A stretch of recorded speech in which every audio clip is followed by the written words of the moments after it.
Jharkhand high court से हेमंत सोरेन को बड़ा झटका लगा है। आपको बता दें कि मुख्यमंत्री हेमंत सोरेन ने यहां पर हाई कोर्ट में याचिका दायर की थी, जो ईडी की ओर से लगातार समन उन्हें जारी किया जा रहा था। हेमंत सोरेन के द्वारा ईडी के समन को हाई कोर्ट में चुनौती दी गई थी। उससे पहले की अगर बात करेंगे तो सीएम हेमंत सोरेन ने सुप्रीम कोर्ट में ईडी के समन को चुनौती दिया था, लेकिन अब हाई कोर्ट से उन्हें एक बड़ा झटका मिला है और हाई कोर्ट ने उनकी याचिका को खारिज कर दिया है। इस वक्त हमारे साथ मौजूद है हमारे सहयोगी नौशाद। हम लोग सीधे इनसे जुड़ते हैं और इनसे बातचीत करेंगे। नौशाद, हाई कोर्ट से एक बड़ा झटका मुख्यमंत्री हेमंत सोरेन को लगा, उनकी याचिका खारिज कर दी गई है।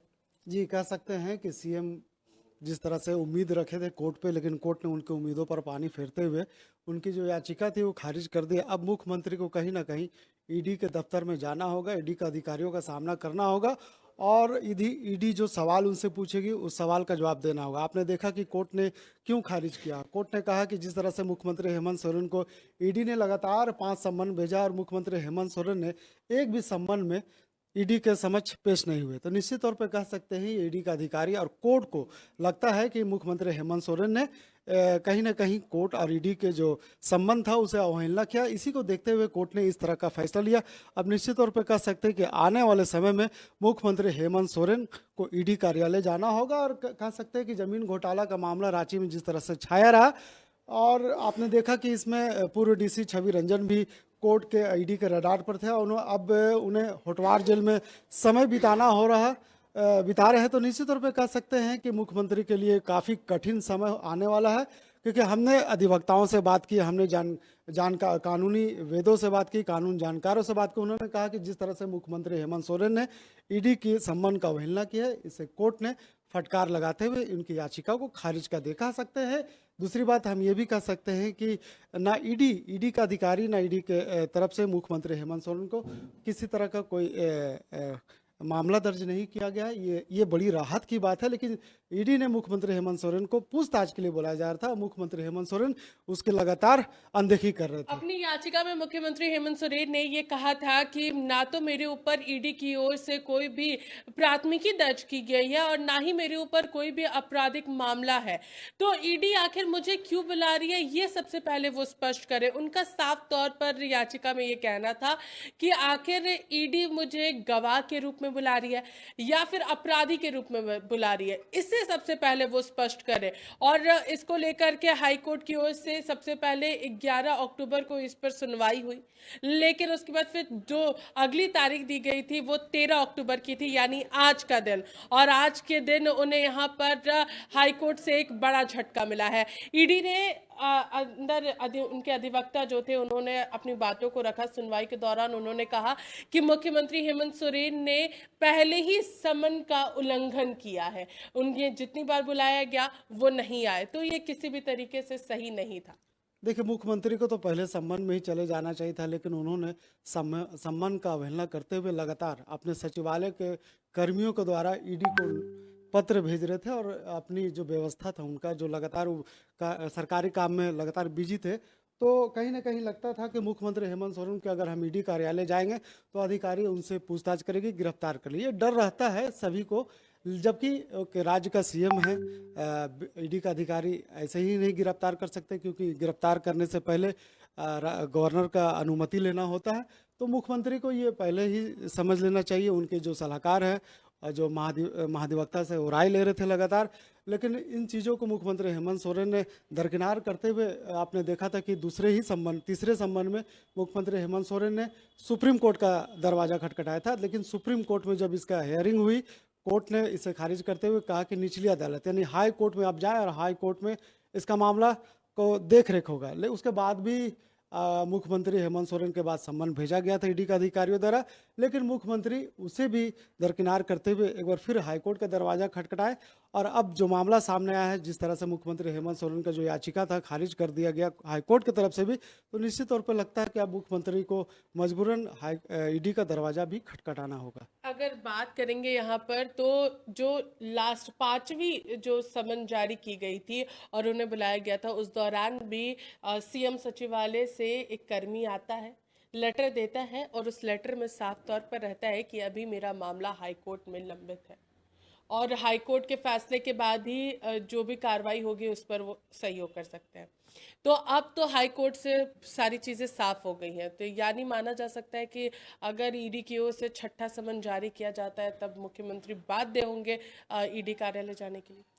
निश्चित तौर पर बात तो होंगे ही, लेकिन मुख्यमंत्री इस सम्मान को वो राजनीतिक रूप से देख रहे थे। उनको नहीं लग रहा था कि ये कोर्ट का सम्मान है, हाई ईडी का द्वारा ये सम्मान भेजा गया है, और उसको वो राजनीतिक रूप से देख रहे थे। उन्हें लग रहा था कि बार बार विपक्ष जिस तरह से प्रेशर बना के ईडी के अधिकारियों द्वारा सम्मान भेज रहे हैं, निश्चित तौर पर कह सकते हैं कि उन्हें लग रहा था कि ये राजनीति है, और बार बार वो इन शब्दों का इस्तेमाल कर रहे थे कि जिस तरह से विपक्ष ने लगातार उन्हें सम्मान भेज कर परेशान कर रही है, उनको छवि को धूमिल करने का प्रयास करे। लेकिन मुख्यमंत्री को पहले समझ जाना चाहिए अपने अधिवक्ताओं के द्वारा या फिर जो कानूनी सलाहकार हैं उनके द्वारा ये समझ लेना चाहिए कि अगर ईडी उन्हें सम्मन जारी करी है तो कहीं ना कहीं कह सकते हैं कि उन्हें पूछताछ के लिए अपने कार्यालय में बुला रहे थे, ना कि उन्हें गिरफ्तार करने के लिए। तो ये मुख्यमंत्री को दूसरे तीसरे चौथे ही सम्मन में हाजिर हो जाना चाहिए। लेकिन मुख्यमंत्री लगातार इसे अवहेलना करते हुए कोर्ट की बात कर रहे थे। उन्होंने कहा था कि हम कोर्ट के दरवाजे खटखटाएंगे, कोर्ट का सहारा लेंगे। आपने देखा कि क्या हाल हुआ। शायद राजनीतिक रूप की बात आप कर रहे थे, और राजनीतिक रूप से अगर देखा जाए तो पिछला वर्ष भी कुछ ऐसा ही था। राजनीतिक शुरुआत जो है वो राजभवन से हुई थी, बंद लिफाफे से। यहाँ पर प्रॉफिट ऑफ के मामले को लेकर के ये मामला शुरू हुआ था, जो भारत निर्वाचन आयोग से लेटर आया था, लेकिन वो लिफाफा नहीं खुला। राजभवन और सीएम के बीच में एक दूरियां नजर आई थी। आपको बता दें कि पिछले दिनों भी मुख्यमंत्री हेमंत सोरेन ने एक औपचारिक मुलाकात जाकर के राज्यपाल सीपी राधाकृष्णन से की है। तो अब इसे आप कैसे देख रहे हैं, क्योंकि पिछला दौर भी कुछ ऐसा ही था, राजभवन और सीएम के बीच में जो दूरियां बनी थी पूर्व तत्कालीन जो राज्यपाल थे उनके साथ, और अब वापस से नजदीकियां बनाने की कोशिश की जा रही थी। ये मामला भी अब सामने आ चुका है। नहीं, हम कह सकते हैं कि आपने देखा था कि मुख्यमंत्री अभी हाल ही में दिल्ली गए थे, पूर्वोत्तर राज्यों की बैठक हुई थी, उसमें गृह मंत्री अमित शाह भी शामिल थे। तो निश्चित तौर पर ये देखिए, ये राजनीति होता है, लोग इसे राजनीति रूप देते हैं। लेकिन बात क्या हुई, क्योंकि एक राज्य का अगर सीपी राधाकृष्णन अगर झारखंड का गवर्नर है तो मुख्यमंत्री के साथ होना ये लाजमी है कि एक दूसरे के सामने आमना सामना होता ही रहता है। लेकिन अगर इसे कोई अगर राजनीतिक रूप ले या फिर उसको देखे कि ईडी के कहीं उसे बचने के लिए सीएम गवर्नर से मिल रहा है, ऐसे कोई बात नहीं है। ये अब कोर्ट का मामला था, कोर्ट पे वो भरोसा जता रहे थे, लेकिन कोर्ट ने जिस तरह से खारिज कर दिया, अब निश्चित तौर पे लगता है कि मुख्यमंत्री हेमंत सोरेन को ईडी कार्यालय जाना होगा, ईडी के सवालों को जवाब देना होगा। और लगातार आपने देखा था कि जब पहली बार मुख्यमंत्री अवैध उत्खनन मामले में जब ईडी कार्यालय गए थे तो उससे पहले कार्यकर्ताओं के जिस तरह से आक्रोश सड़कों पर नजर आया था, अब वो कार्यकर्ता क्या करेंगे। सबसे बड़ी बात है कि पिछले दिनों ये देखने को हम लोग को मिला था, जब पिछली बार झारखंड की राजनीति में उथल पुथल देखने को मिल रही थी, ऐसा लग रहा था मानो जैसे सरकार आज गिर जाएगी या कल गिर जाएगी, क्योंकि लगातार लिफाफा जो है वो राजभवन में था और साथ ही साथ ईडी की ओर से समन भी जारी किया जा रहा था।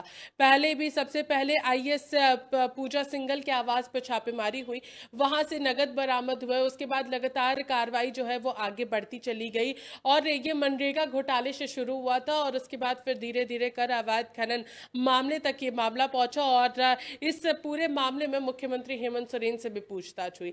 और इस दूसरे दौर की अगर बात करेंगे, दूसरे पार्ट की यानी 2023 वर्ष की बात करेंगे, तो यहाँ पर ईडी की ओर से जमीन घोटाले मामले की जांच शुरू की गई और इसमें भी आईएएस की छवि रंजन इसमें यहाँ पर दोषी पाए जाते हैं और उनके भी आवास पर छापेमारी हो और साथ ही साथ उनके अलग अलग ठिकानों पर छापेमारी हुई और अब वो होटवार जेल में है। और इसके बाद इस पूरे मामले को लेकर के सीएम हेमंत सोरेन के पास एक बार फिर से ये तमाम चीजें हम लोगों को देखने को मिल रही है। झारखंड में ये एक पुराना एक तरीके से हिस्ट्री रिपीट होती है, वो कहीं ना कहीं यहाँ पर देखने को हम लोगों को मिल रहा है। नौशाद, जैसे पिछले बार आईएएस से शुरू हुआ था ये मामला, सीएम हेमंत सोरेन पर आकर के खत्म हुआ, उसके बाद फिर एक बार आईएएस से शुरू हुआ है और फिर हेमंत सोरेन की तरफ ही ये कांटे जो है वो बढ़ते जा रहे हैं। जी, कह सकते हैं कि पहली बार जब ईडी ने कार्रवाई की थी तो उस समय अवैध उत्खनन का मामला था। उससे पहले ने आपने देखा कि पूजा सिंघल किस मामले में गए हैं। तो ईडी के रडार पर कई ऐसे नेता, कई ऐसे अधिकारी अभी भी उनके रडार पे हैं और ये जांच चल रही है। आपको पता होना चाहिए कि ईडी कभी भी किसी भी व्यक्ति को, किसी भी राजनेता को, किसी भी अधिकारी को ऐसे ही सम्मन नहीं भेजती है। उनके पीछे उनका एक कार्य होता है। उन्होंने लगातार कई वर्षों तक उसके पीछे वो जांच करते हैं। जब उन्हें लगता है कि कहीं ना कहीं इसमें साक्ष्य छुपा है तो वो सम्मन भेजने का काम करते हैं। लेकिन अब इसे जिस तरह से मुख्यमंत्री हेमंत सोरेन इसे राजनीतिक रूप देने का प्रयास कर रहे थे और अपनी छवि को जनता से जोड़कर ईडी वर्सेस विपक्ष को लेकर के ये बात कर रहे थे, निश्चित तौर पर इनको पहले समझ जाना चाहिए इनके अधिकारियों कि ईडी का अधिकारी उन्हें क्यों बुला रहे हैं। मुख्यमंत्री हेमंत सोरेन ने लगातार इन बातों को राजनीति राजनीति राजनीति कर रहे थे, तो जबकि शायद सिर्फ झारखंड में ही नहीं बल्कि अलग राज्यों में जहां पर भारतीय जनता पार्टी की सरकार नहीं है, वहां के भी कई सारे नेताओं और साथ ही साथ मुख्यमंत्रियों ने ये बयान दिया है अपने अपने स्तर से कि केंद्र सरकार उन राज्यों पर ज्यादा टारगेट कर रही है जहां पर गैर भाजपा शासित राज्य है, वहां पर ही ईडी की कार्रवाई देखने को मिलती है। वहीं पर ईडी के अधिकारी लोगों को गिरफ्तार करते हैं, छापेमारी करते हैं। आखिर उन राज्यों में ये चीजें क्यों नहीं होती? अगर यहाँ पर जिन राज्यों में गैर शासित राज्य बीजेपी के हैं, तो वहां से अगर कोई बीजेपी के साथ शामिल हो जाता है तो वो वॉशिंग मशीन में उन्हें धो करके साफ कर देते हैं। उनका ये सारी बयान भी बीजेपी की तरफ से आई है। ये सिर्फ झारखंड की बात नहीं है, पूरे भारत की अगर बात करेंगे तो अलग अलग जगहों से ये सारे बयान, चाहे विपक्ष हो या फिर केंद्र में बैठी सरकार हो, सभी की तरफ से ये बयान आते रहे। देखिए, ईडी के जो अधिकारी हैं वो केंद्र शासित राज्यों के इशारे पे काम करती है, ना कि राज्य सरकार। ईडी कर ले, सीबीआई कर ले। तो आपने देखा था कि पहली बार जब बिहार में नीतीश कुमार ने पाला बदला था तो उनके कई विपक्ष नीतीश कुमार के जो दल में शामिल थे, आरजेडी के जो लोग शामिल थे, उनके अधिकारियों के नेताओं के घर में भी ईडी का छापा पड़ा था। आपने उत्तराखंड की बात कर ले या फिर आपने छत्तीसगढ़ की बात कीजिए, छत्तीसगढ़ में भी लगातार ईडी का दबिश नेताओं के, अधिकारियों के बीच में रहा है। तो निश्चित तौर पे कह सकते हैं कि ये विपक्ष का एक ऐसा कहना होता है और विपक्ष ये भी कहती है कि ये बीजेपी का प्रायोजित कार्यक्रम द्वारा चलाया जा रहा। आपने सच भी ये भी कहा कि अगर बीजेपी में कोई नेता, अगर विपक्ष के नेता शामिल हो जाते हैं तो वॉशिंग मशीन में धुल करके पाक साफ हो जाते हैं। तो कहीं ना कहीं एक इस ईडी के द्वारा एक राजनीतिक सहारा भी लिया जा रहा है, लोग विपक्ष इसका इस्तेमाल भी कर रहे हैं और इसे अपने तरीके से चलाने का प्रयास करें, जबकि ऐसा नहीं है।